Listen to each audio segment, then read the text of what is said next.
Find the equation of tangent and normal to the curve x equal to sin 3t and y equal to cos 2t at t equal to pi by 4. ठीक है, सो इस curve पर हम लोग को जो इस relation को शो करता हो, ठीक है, उस कर्व पर हम लोग को किसी पॉइंट पर, जिस पॉइंट पर टी का वैल्यू पाई बाई 4 है, टेंजेंट और नॉर्मल का इक्वेशन लिखना है. ठीक है, सो मान लेते हैं इस तरह से कोई भी कर्व है रैंडम. ठीक है, सो इस पर इस पॉइंट पर अगर मान लीजिए that is t equal to pi by 4.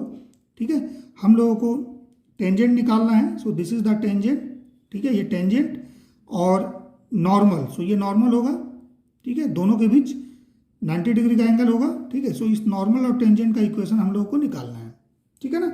अब इस पॉइंट पर जहाँ पर टी का वैल्यू पाई बाई 4 है, यहाँ पर एक्स और वाई कोऑर्डिनेट आपको निकालना पड़ेगा, क्योंकि स्ट्रेट लाइन का इक्वेशन लिखेंगे तो एक्स वाई चाहिए. ठीक है, सो मान लेते हैं ये एक्स कॉमा वाई है.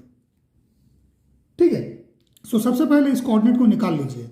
ठीक है, at t equal to pi by 4 x का वैल्यू निकालिए. एक्स साइन, ठीक है, 3 टी है, so it is 3 pi by 4. ठीक है, सो साइन 3 पाई बाई 4 का वैल्यू क्या होगा? सो इसको हम लोग लिख सकते हैं sine pi minus pi by 4. ठीक है, so sine pi minus pi by 4 ये क्या हो जाएगा? साइन पाई बाई 4 होगा. ठीक है, अब साइन पाई बाई 4 का वैल्यू क्या होता है? Pi by 4 is 45 degree, so it is 1 by root 2. X का वैल्यू आ गया. ठीक है, सिमिलरली वाई का वैल्यू निकालेंगे. सो वाई क्या हो जाएगा? Y equal to cos 2 into pi by 4. ठीक है, सो ये हो गया कॉस पाई बाई 2.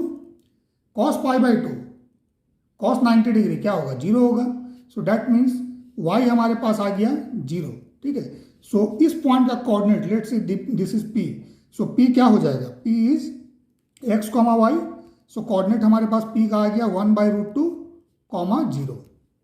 ठीक है, सो इस कोऑर्डिनेट पर हम लोग को टेंजेंट और नॉर्मल का इक्वेशन निकालना है. सो सबसे पहले क्या करेंगे? टेंजेंट का स्लोप निकालेंगे. सो टेंजेंट का स्लोप क्या हो जाएगा? It is d y by d x. ठीक है, उसके बाद नॉर्मल का निकालना है. सो मान लीजिए अगर स्ट्रेट लाइन का इक्वेशन लिखते हैं, this is the slope of normal m1 and this is m2. सो दोनों का प्रोडक्ट क्या होना चाहिए? प्रोडक्ट होना चाहिए m1 into m2 equal to -1, है ना, क्योंकि दोनों 90 डिग्री पर होते हैं. ठीक है, सो अगर m2 का वैल्यू, अगर m2 जो है ये आपके पास dy बाई डी एक्स है. ठीक है, सो m1 क्या हो जाएगा? m1 equal to -1 by m2.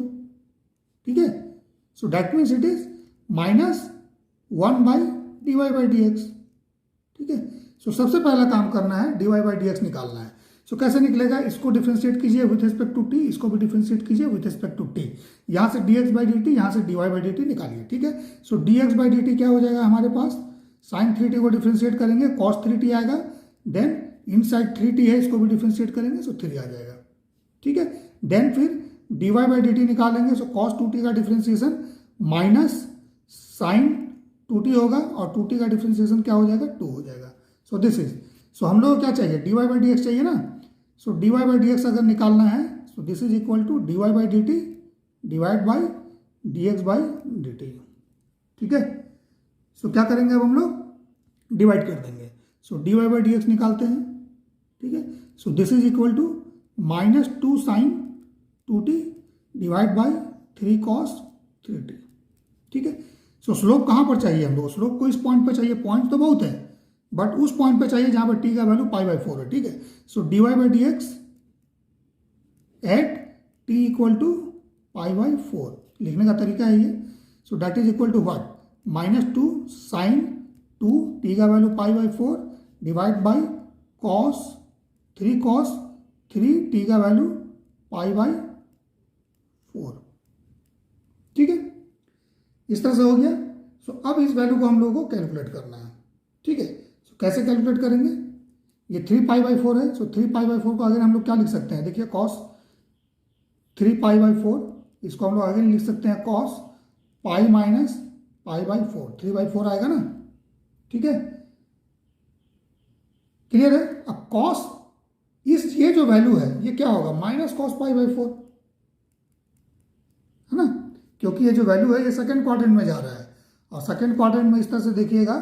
So second quadrant में ये जो बेस है ना, ये निगेटिव होता है. कोई भी ट्रायंगल बनाइएगा, so this base is negative. Cos में क्या होता है? Base by hypotenuse. हाइपोटेन्यूज तो हमेशा पॉजिटिव ही रहेगा, but base is negative, so minus cos pi by 4। सो इसका वैल्यू कितना होगा, -1/√2, ठीक है। सो इस वैल्यू को निकाल लीजिए, dy/dx at t equal to pi by 4, ठीक है, dy/dx at t equal to pi by 4। So ये हो जाएगा -2 sine pi by 2, so it is 1, ठीक है, डिवाइड बाई इंटू कर दीजिए 3 और ये -1/√2, ठीक है।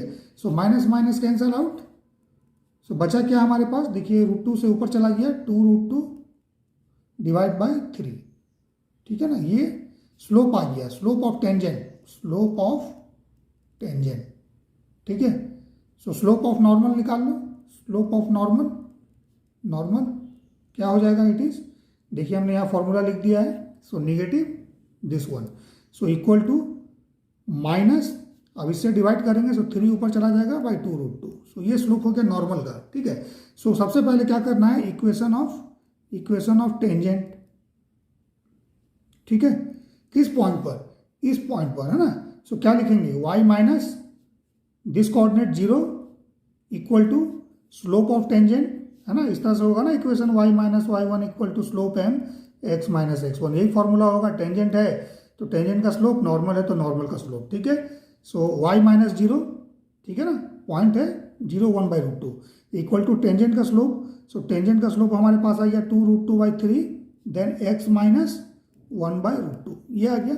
इसको सॉल्व कर देना है, ये आपका टेंजेंट का इक्वेशन हो जाएगा, ठीक है ना। देन इक्वेशन ऑफ नॉर्मल लिख दीजिए, y minus 0 again, so it is -3/2√2, ठीक है ना, देन x माइनस 1/√2, इसको सॉल्व करेंगे, ये निकल जाएगा आपका इक्वेशन ऑफ नॉर्मल, ठीक है। सो सॉल्व कर देना है इसको, जब सॉल्व कीजिएगा तो आपके पास इस तरह से इक्वेशन ऑफ टेंजेंट आ जाएगा एंड इस तरह से इक्वेशन ऑफ नॉर्मल आ जाएगा, ठीक है। और ये दोनों ही इक्वेशन एक दूसरे पर परपेंडिकुलर है क्योंकि नॉर्मल और टेंजेंट है।